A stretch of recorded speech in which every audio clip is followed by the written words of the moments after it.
Kita tahu begitu ya, neraca dagang Indonesia kembali mengalami surplus dan surplus ini menandakan 50 bulan beruntun.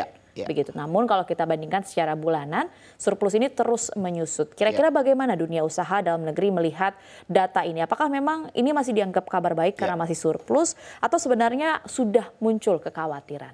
Ya, tentunya hal ini perlu kita apresiasi, Mbak ya.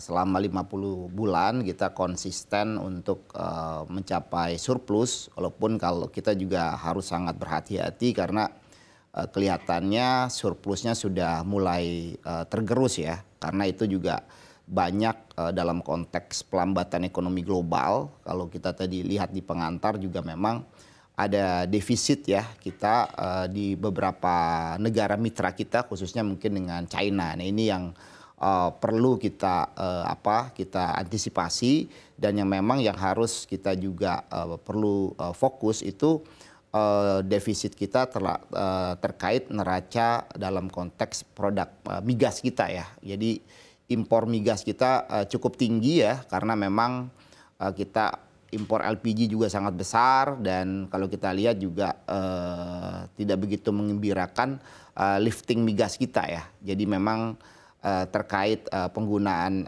energi ini, karena kita sudah sebagian besar kita impor, ini memang harus mendapatkan perhatian serius untuk bisa mengoptimalkan kemampuan kita untuk memanfaatkan resource-resource di dalam negeri ya, khususnya kita bisa mengoptimalkan dengan cadangan gas kita untuk dioptimalkan di DMO-nya, Mbak. Sudah disampaikan oleh Pak Emil begitu. Salah satunya adalah di mana migas ini kan memang berkontribusi negatif begitu terhadap neraca perdagangan di bulan ini. Lalu kalau dari asosiasi sendiri, apakah memang sudah ada strategi-strategi yang diupayakan baik dari pengusaha, dan juga apakah Anda melihat apa yang sudah dilakukan pemerintah saat ini berkaitan dengan industri migas terkait dengan ekspor impornya sudah cukup untuk membuat migas ini lebih optimal kinerjanya? Ya, pertama kalau kita lihat beberapa waktu kemarin kan sudah ada kebijakan pemerintah untuk mengoptimalkan DMO ya untuk LNG misalnya. Nah ini saya rasa salah satu hal yang tepat juga, karena memang untuk mendorong industrialisasi ini kan butuh sustainability dalam konteks pasokan ya. Dan kalau kita lihat juga kita punya cadangan gas yang cukup baik, hanya memang dari sisi infrastruktur yang kita perlu investasi lebih besar lagi, Mbak, agar bisa terkonek gitu ya, sehingga memang kawasan-kawasan industri ini bisa benar-benar tersupport oleh gas kita. Di sisi lain misalnya program yang dilakukan oleh PLN ya untuk mengganti pembangkit-pembangkit kita yang berbasis minyak bakar atau diesel ini harus segera didorong secara cepat, karena kalau kita lihat ya memang pastinya karena pertumbuhan kita terus naik ya, pastinya konsumsi energi kita akan terus bertambah ya, dan kalau itu tidak segera ada suatu roadmap yang clear ya, penggantian pembangkit-pembangkit berbasis minyak bakar ini dengan gas, ini pastinya nilai impor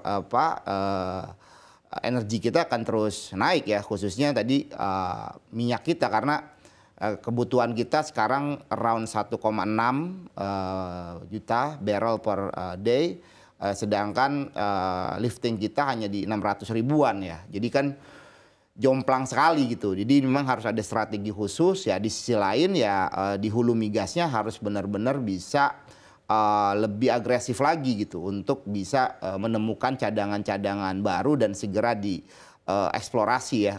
Untuk itu ya perlu ada suatu insentif yang tepat sehingga bisa benar-benar kompetitif dari jadi yang memang sudah ada ini jangan sampai keluar ya. Perusahaan-perusahaan yang sudah sekian lama menaruh investasinya di kita jangan sampai keluar. Di sisi lain ya Pertamina yang udah mendapatkan blok-blok baru juga harus benar-benar punya KPI yang jelas.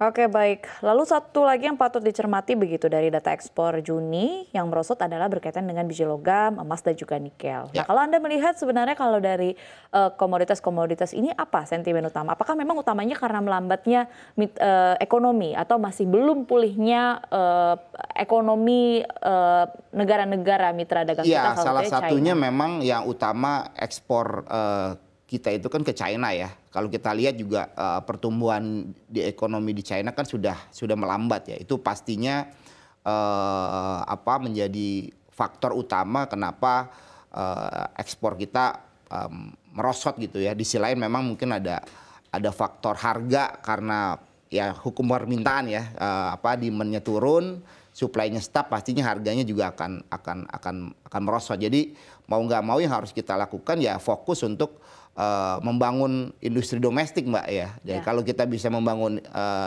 industri domestik ya, pengolahan misalnya stainless steel dan lain sebagainya, nah kita juga bisa mengontrol harga gitu. Jadi kita juga bisa kontrol harga karena kita juga bisa mengkonsumsi di market domestik. Nah, saya rasa itu yang harus pemerintah lakukan gitu. Jangan harus memberikan suatu perhatian khusus untuk proses hilirisasi khususnya di industri baja dan stainless gitu ya. Kalau kita lihat misalnya nasib Krakatau Steel yang selama ini ya terkatung-katung, misalnya ini harus ada suatu perhatian yang serius sehingga kita bisa punya backbone di mother industri kita gitu. Jangan sampai dikendalikan oleh smelter-smelter dari China juga, karena mereka juga punya basis-basis produksi itu sekarang di dalam negeri kan gitu ya, khususnya di kawasan timur. Sedangkan kita sendiri sekarang boleh dibilang setelah Krakatau Steel mesinnya tidak berproduksi lagi ya kita mengandalkan produksi dari China untuk ekspor